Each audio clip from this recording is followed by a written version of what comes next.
नमस्कार मित्रों, मैं बाबा इच्छाधारी आज आपके बीच में प्रधानमंत्री नरेंद्र भाई मोदी जी के बारे में, उनकी सोच के बारे में कुछ लेकर आया हूँ, जो अपने देश, अपने भारतवासियों के प्रति सोच रखते हैं।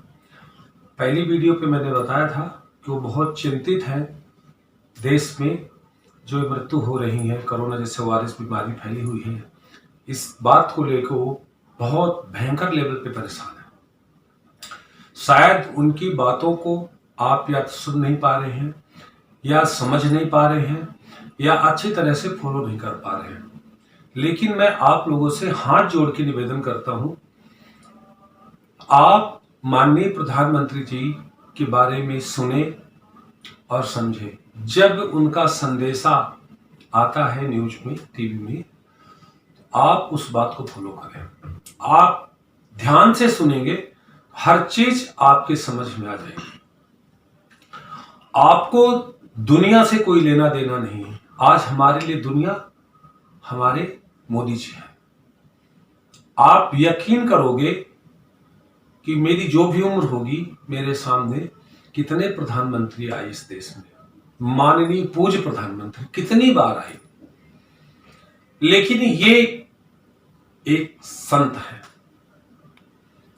ये एक महात्मा है, आपके देश के प्रधानमंत्री नरेंद्र भाई मोदी जी। इनकी सोच को आप गहराई से सुनिए और समझिए। ध्यान रखिए, अगर उन्होंने कुछ भी बोला है आपके लिए, थोड़ा भी बोला है, बोलते कम है, काम करते ज्यादा है। थोड़ा भी बोला है, पर उनकी प्लानिंग बहुत बड़ी होती है। बहुत दर्द, बहुत तकलीफ है उनके हृदय में। वो न्यूज में, टीवी में बखान नहीं कर पा रहे हैं अपना। एक मृत्यु के पीछे भी उनको बहुत तकलीफ है। यहां तो अभी का आंकड़ा आप सबको पता है भी, मृत्यु का अदर देशों से, कंट्रियों से तो बहुत कम है भारत का आंकड़ा, लेकिन वो नहीं चाहते कि एक भी मृत्यु मेरे भारत में, मेरे गवर्नमेंट के अंदर हो, ऐसी मेरे शासन सत्ता में ऐसी हो। मुझे तो नहीं लगता कि वो समय से चाय, नाश्ता, लंच, डिनर ले पा रहे होंगे। हम लोगों तक देखो, वो अगर कई शिकायतें आती हैं कि गरीबों का खाना समय से नहीं मिला, गांव में नहीं पहुंचा, आप समझ नहीं पाएंगे। प्रधानमंत्री की जी की तरफ से एक एक आदमी के लिए सिस्टम तैयार किया है। एक एक आदमी के लिए पैसे से, अनाज से, समाज से जो नियम है, जो इनका पैनल है, विधायक कोटा, सांसद कोटा, आगे बढ़ने के बाद फिर आपको पता होगा कि प्रधान, ये जो गांव में है, ये इनके द्वारा दिया जाता है। अब यहां पे कुछ गड़बड़ी हो सकती है, और ये गड़बड़ी आज की नहीं है। ये सिस्टम, ये कानून, ये आज का बना हुआ नहीं है। चेंज करते हैं तो टाइम लगता है, चेंज करने का समय नहीं है। जो चलता आ रहा है पहले से, वो गड़बड़ियां हैं। बहुत कुछ सुधारने की कोशिश किया है। मैं मानता हूं कि कुछ लोग परेशान भी होंगे, नहीं पहुंच पा रहा होगा, लेकिन अभी आने वाले समय में, एक दो दिन में, उनका चैनल के अंदर कोई संदेश आने वाला है। उस संदेश को भी आप ध्यान से सुनिएगा। अपनी तरफ से कोई बात बना के नहीं बोलिएगा। जो संदेशा प्रधानमंत्री जी का आता है, उस संदेशे पे गौर करें और आप उनके दर्द को समझने की कोशिश करें। मैंने बताया आपको कि वो एक संत है। संत को क्या चाहिए?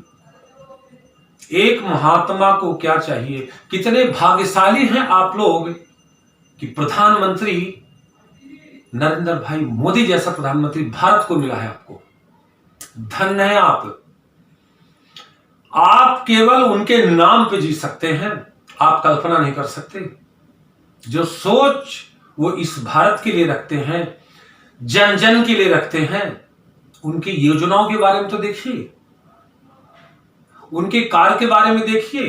आप ये मत देखिए कि उंगली उठाने वाला कौन है। ये उंगली उठाने वाले वही होते हैं जिनके हाथ में उंगलियां हैं ही नहीं। उनकी पहले ये 5 उंगलियां कट चुकी हैं। इतना शासन सत्ता चला चुके हैं वो लोग कि उनको उंगलियां बची नहीं है उठाने के लिए भी, फिर भी कोशिश करते हैं। अपोजिशन की जगह नहीं है उनके बारे में बोल सके, लेकिन फिर भी बोलते। कारण उसका नहीं देखे जा रहे हैं। उनको चाहिए ही नहीं महात्मा देश के लिए, संत चाहिए ही नहीं। उनको तो चाहिए चीटर जैसे प्रधानमंत्री देश का, जो सोचते कुछ और हैं, करते कुछ और हैं देश के लिए। लेकिन यहां ये उम्मीद मत रखना। यहां उम्मीद रखना तो एक सच्चाई की, एक संत की, एक महात्मा की, जिसका एक नहीं है। आपने देखा कोई भेदभाव उनके परिवार के बारे में जानते हैं आप? मोदी जी के कौन नहीं चाहता कि देश का प्रधानमंत्री बनने के बाद उनकी मां के भाई, उनके बहन, उनका परिवार उनके साथ रहे? कौन नहीं चाहता ऐसा? कौन सा ऐसा प्रधानमंत्री देखा है आप मुझे बताइए कि आज आदेश जारी हुआ है, जनता ने चुना है, अगले दिन से बंगले की सजावट शुरू हो गई, खानदान, पूरा परिवार, पूरा कुंबा, और एक बार प्रधानमंत्री के बनने के बाद कई पीढ़ियां उनकी बीत जाती हैं, मालूम नहीं पड़ता उनको।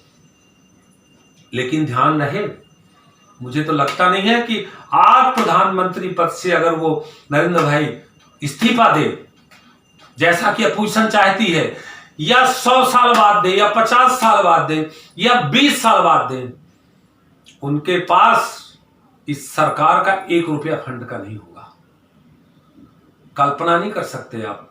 वो प्रधानमंत्री नहीं है, कुछ नहीं है उनके पास। केवल क्या है उनके पास? वो हम सब जनता के दिलों में राज करते हैं। ध्यान रहे, वो महात्मा है, वो संत है, और वो राज करते ही रहेंगे। मेरी अकेले की सोच नहीं है, मेरा लाखों लोगों से संपर्क होता है। हफ्ते हफ्ते, 10 दिन, 15 दिन में लाखों लोगों के मैसेज आते हैं, पूछते हैं, बात करते हैं। हम ये नहीं कहते उन्हें कि भाई हमारा कहाँ उठना बैठना। हम भी आपके माध्यम से न्यूज में, चैनल में, टीवी में, और जो मिनिस्टर हैं, कुछ और मंत्रालय के लोग हैं, कुछ IAS ऑफिसर हैं, थोड़ा बहुत जहां जिसका लिंक होगा, कोई ना कोई दरबार पे आता, बात होती है।